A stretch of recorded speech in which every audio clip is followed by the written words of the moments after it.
Tedisco. He is the New York Assembly Minority Leader. He joins me now. James, Democrats that get it? Absolutely.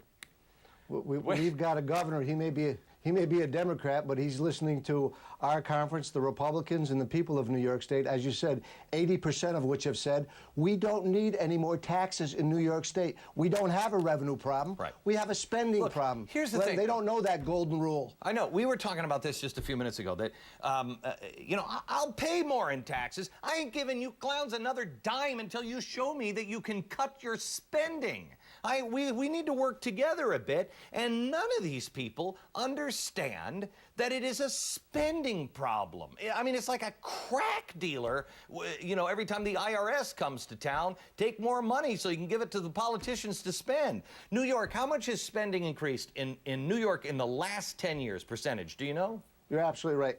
In 10 years, they've increased spending in New York by 71%, $52 billion of increased spending. Now, be mindful of the fact, Glenn, that if we just stayed at the rate of inflation, we would have saved $30 billion.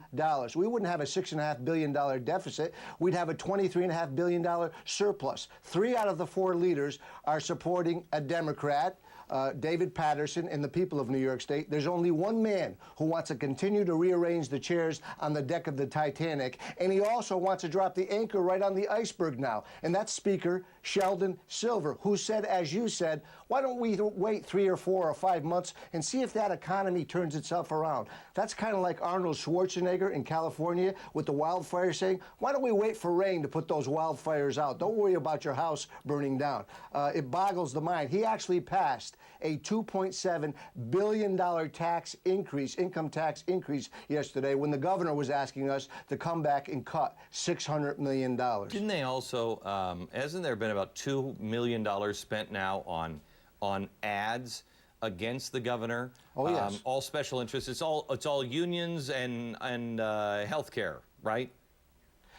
Very important point. The last governor, as you know, Governor Spitzer said, I'm going to hold the line on spending, I'm going to hold the line on taxes, I'm going to stand up to special interest groups. When all that money starts being spent on ads and radio and TV, he crumbled. He folded like a cheap suit. This governor has not folded like a cheap suit. Well, he has stood up to the special interest groups. This governor's probably not making it with $5,000 an hour hookers.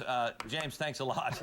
That's tonight's real story. Now, coming up, why it is imperative that your children question everything they learn at college or in high school, anywhere.